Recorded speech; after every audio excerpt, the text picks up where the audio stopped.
시편 148편 1절에서부터 6절까지입니다. 시편 146편에서부터 시편 150편까지를 할렐시 이렇게 제목을 붙이기도 합니다. 할렐시. 왜냐하면 할렐루야로 시작을 하기 때문에 그렇고 또 할렐루야로 마칩니다. 그 할렐시 가운데 오늘 이 148편은 세 번째 시이기도 합니다. 우리가 146편, 147편에서는 우리가 왜 하나님을 찬양해야 되는가, 하나님을 찬양해야 되는 이유에 대해서 말씀을 드렸고, 오늘 148편은 그러면 누가 하나님을 찬양해야 되느냐? 대답은 모두입니다. 모두. 그래서 오늘 본문에도 모든이라는 말과 찬양이라는 말이 계속해서 반복해서 나옵니다. 누가 하나님을 찬양해야 되느냐? 모두 하나님을 찬양해야 한다. 그리고 모두 찬양하게 만드는, 모두 찬양하도록 초청하는 자는 누구냐? 바로 하나님이 누구인가를 알고 또 예수를 믿는 하나님의 자녀들이다. 그걸 오늘 이 본시가 가르쳐주고 있는 것입니다. 1절에 보면 하늘에서 그리고 높은 데서 주님을 찬양하며 찬양할지어다. 하늘에서 높은 데서.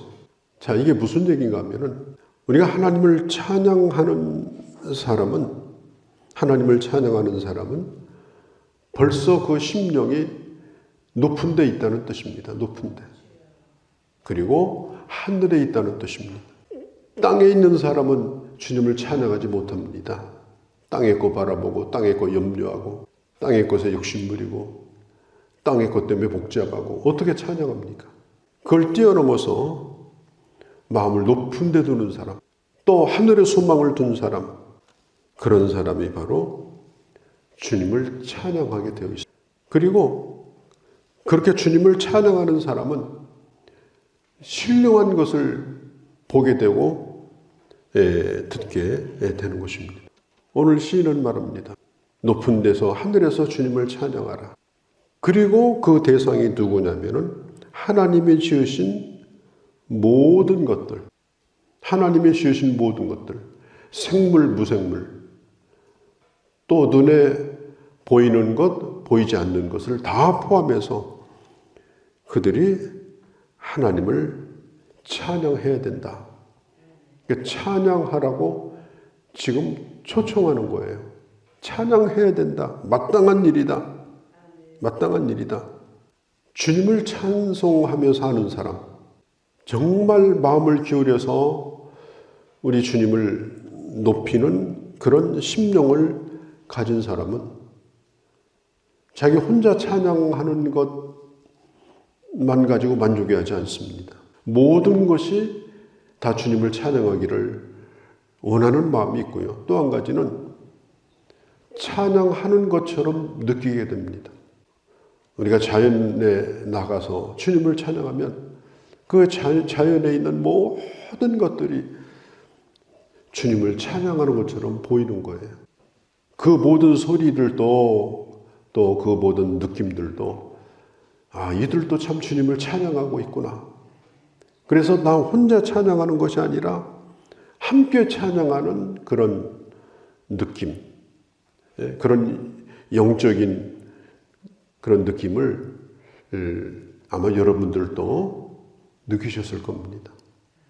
그래서 주님을 깊이 찬양하면은 눈에 보이는 것들이 다 그런 것처럼 보이는 거예요. 눈에 보이는 것들이.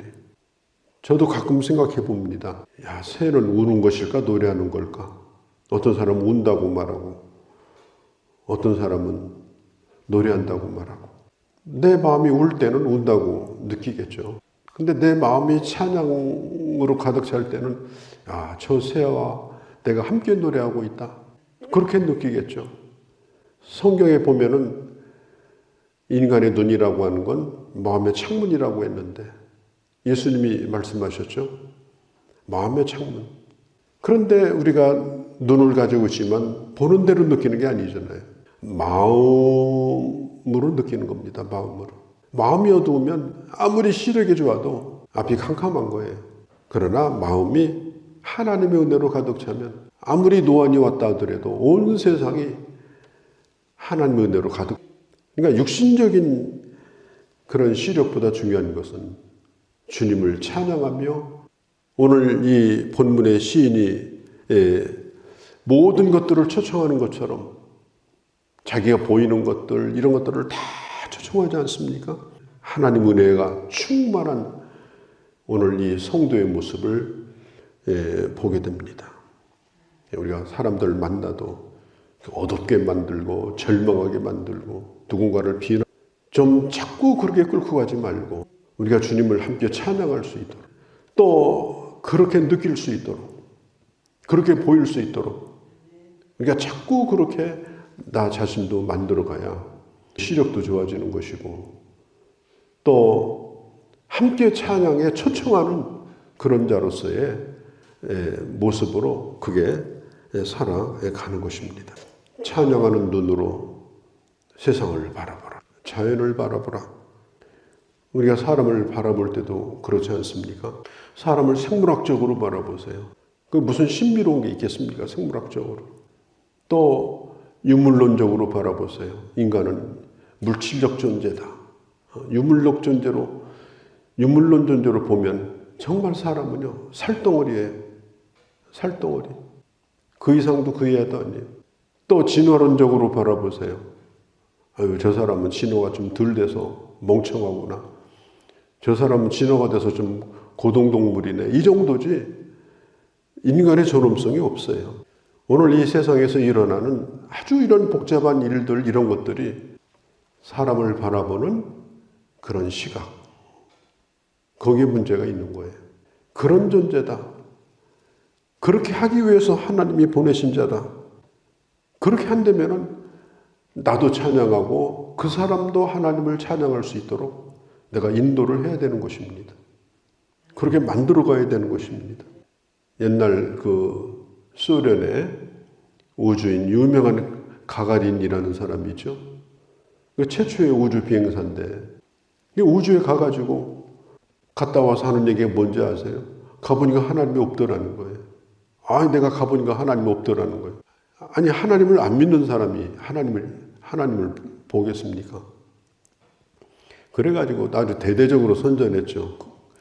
그 무신론을. 그러다가 나중에 사실인지 아닌지는 모르지만 이 가가린이 나중에 그런 얘기를 했다고 그래요. 사실은 나도 거기서 하나님을 느꼈다고 그렇게 얘기를 했다고 합니다. 그래가지고 나중에는 이 정신병자라고 해서 정신병원에 입원시켰다가 나중에는 비행기사고로 죽었다고 그렇게 발표를 하고 그러나 최초의 우주비행사라고 또 동상도 세우고 이게 무신론자들이 하는 짓이에요. 하나님이 없는 사람들은 그렇게 가는 겁니다. 아주 거짓되고 비열하고 이 사회주의 공산주의가 바로 그런 거예요. 그런 잘못된 이데올로기를 가지면 다 망가지는 것입니다. 그러니까 어윈이라고 하는 분이 우주선을 타고 갔다 와가지고 한 얘기가 그렇잖아요. 나는 거기서 주님을 찬양할 수밖에 없었다. 주님을 찬양할 수밖에 없었다. 그거 이외에는 내가 생각이 나지 않았다. 우리가 살고 있는 지구가 너무나 아름다웠다. 오늘 여기 시인도 말하잖아요. 해와 달아 그를 찬양하며 밝은 별들아 다 그를 찬양할지어다. 하늘의 하늘도 그를 찬양하며 하늘 위의 물들도 그를 찬양할지어다. 5절에 그것들이 여호와를 찬양해야 되는 것은 찬양하도록 지음받았기 때문이다. 이것은 인간만 얘기하는 게 아니에요. 보이는 세계만 얘기하는 것이 아니에요. 우리 가까이 있는 것만 얘기하는 게 아닙니다. 오늘 시인이 말하는 거예요. 우리 눈에 보이는 모든 것들, 이 모든 것들에게 말합니다. 너희들은 하나님이 지었다. 해에게도 말하는 거예요. 너도 하나님이 지었다. 그렇기 때문에 하나님을 찬양해야 된다. 우리 속에 하나님의 은혜가 넘치고 또 우리 속에 찬양이 넘치면은 아마 우리들도 이런 생각을 공통적으로 가질 거라고 생각을 합니다. 우리가 세상을 물질적으로 보면 안 됩니다. 인간뿐 아니라 모든 것도 마찬가지예요. 또 이 세상에 이런 모든 그런 물질 뒤에는 반드시 인격적 존재가 존재한다. 우리가 보고 있는 가학원이 교회에서 보는 것도 마찬가지고 이런 모든 것들이 이렇게 존재하려면 인격적인 존재가 뒤에서 만들어야 돼요. 이렇게 만들겠다고 해서 만들어진 거지 하늘에서 떨어진 게 아니에요. 하물며 생명을 가지고 우리가 보고 있는 아름다운 모든 이 자연세계든지 이런 생태계든지 이런 것들은 그 뒤에 뭐가 존재하느냐? 인격적 존재가 존재하는 거예요. 그렇게 지은 분이 있는 거예요. 그게 누구냐? 그분이 바로 하나님이시다.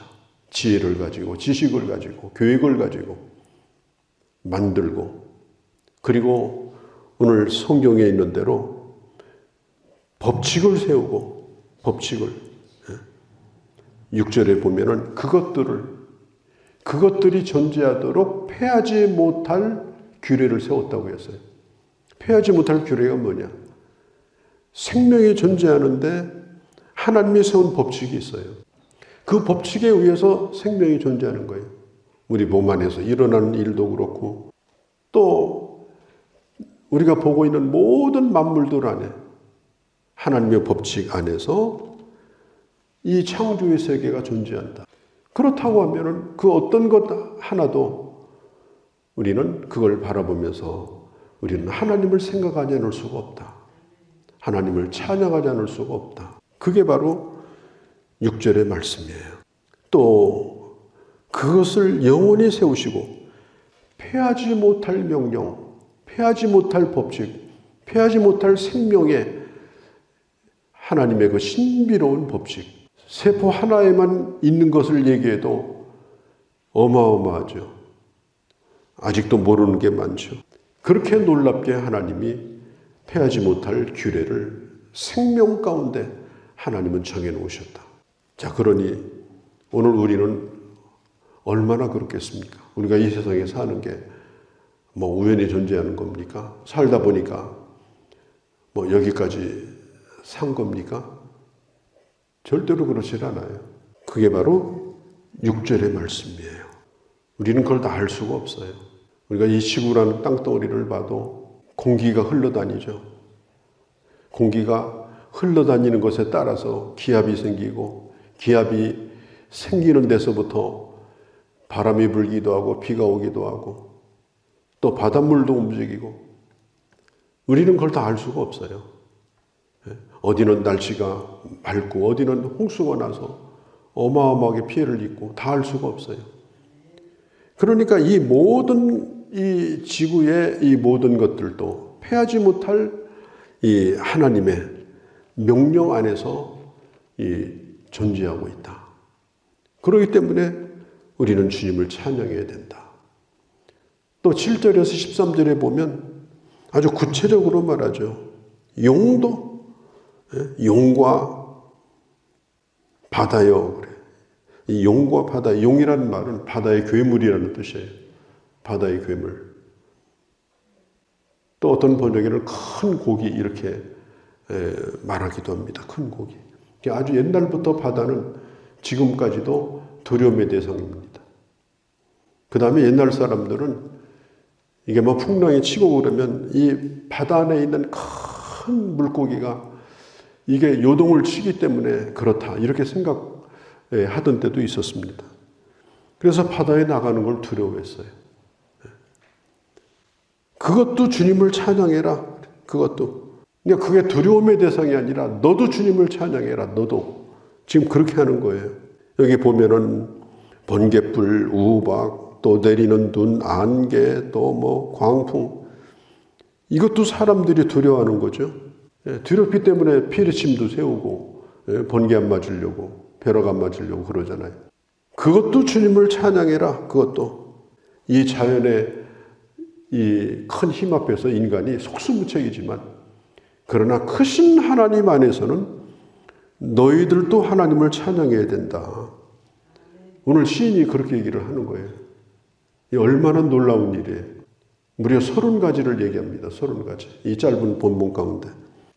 자, 우리가 무생물을 향해서도 이렇게 주님을 찬양하라고 외친다면, 우리가 같이 예수 믿는 사람들끼리는 서로 주님을 찬양합시다. 우리가 찬양하기 위해 부름받은 자입니다. 하나님 앞에 영광 돌립시다. 주님 앞에 감사합시다.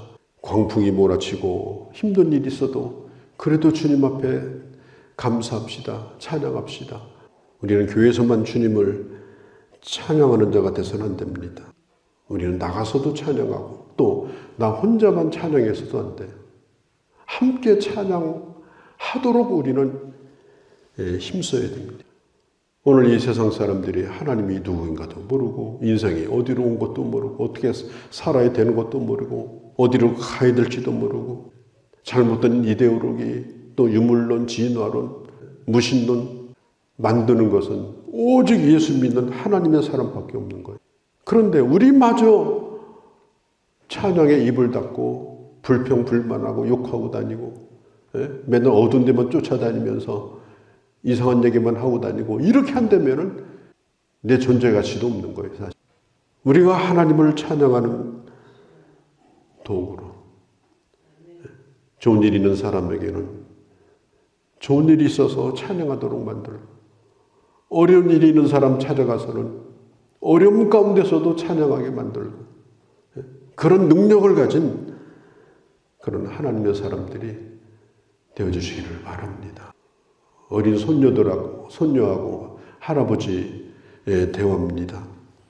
할아버지는 무신론자, 손녀는 주일학교 열심히 다니는 학생. 해가 지는 언덕에 앉아가지고 그 손녀가 얘기하는 거예요. 할아버지 참 아름답죠. 그러니까 할아버지가 야 정말 아름답구나. 할아버지 이거 하나님이 다 만드신 거 아세요? 그러니까 할아버지가 뭐라고 그랬겠어요? 야, 너 정신없는 소리 하지 마라. 이렇게 할 할아버지가 어디 있어요? 아무리 무신론자라도. 맞아, 하나님이 만드신 거야. 우리가 진정으로 하나님을 찬양한다면 세상 사람들도 함께 찬양하게 되어 있습니다. 그렇게 못하니까 같이 어둠 가운데서 헤매는 거예요. 하나님 우리에게 주신 우리의 존재의 의미는 우리도 마음껏 얼마나 우리가 보이는 세계와 보이지 않는 세계가 넓고 큽니까? 오늘 시인도 30가지를 불러서 찬양했지만 우리는 더 많은 걸 할 수가 있어요. 뿐만 아니라 얼마나 많은 사람들을 우리가 만나고 삽니까? 이런 사람 저런 사람 많지만 진정으로 그리스도의 사랑을 가지고 진정으로 주님의 마음을 가지고 우리가 그들에게 다가갈 수 있다면 주님을 찬양하는 세상을 만들 수가 있습니다. 우리가 진정으로 주님을 찬송하고자 한다면 그게 바로 전도입니다. 특별히 이렇게 어려운 시대에는 더 그렇습니다. 찬송이 힘을 발휘합니다. 찬송이 능력을 발휘합니다. 이 모든 것 가운데도 하나님 뜻이 있는 겁니다. 이 고통 가운데서도. 그래서 우리가 소망을 말하고 또 하나님 뜻이 뭔지를 더 깊이 깨닫고 그리고 이 어둠 가운데서 주님을 찬양하도록 만들어주는 그 역동성을 갖게 하는 것이 바로 교회고 또 하나님의 사람들이다. 그래서 이 땅에 하나님을 찬양하는 소리가 넘치도록 저는 이 말씀을 묵상하면서 시편 148편은 아직도 미완성이다. 왜? 세상이 그렇지 않으니까. 그러면 누가 그 일을 해야 되냐? 바로 오늘 우리가 그 일을 해야 됩니다. 우리가 그런 사명을 가지고 주님 안에서 주를 찬양할 뿐 아니라 찬송하게 하는 귀한 역사를 이루는 주의 자녀들이 되어주시기를 바랍니다. 거룩하신 우리 아버지 하나님, 오늘도 저희들을 사랑하셔서 오늘 이 새벽도 나오게 하시고 아버지 나뿐 아니라 다른 사람을 위해 기도하게 하시고 사랑의 마음으로 품게 하시니 감사합니다. 우리가 세상에 나가서도 이제는 세상이 하나님을 찬송하게 만드는 주 하나님 지으신 모든 세계를 보며 다 함께 주님을 찬양하는 세계를 꿈꾸며 그런 자로 살아가는 저희들 되게 하여 주시옵소서. 이 하루도 주께 의탁합니다. 우리 주 예수님의 이름으로 기도하옵나이다. 아멘.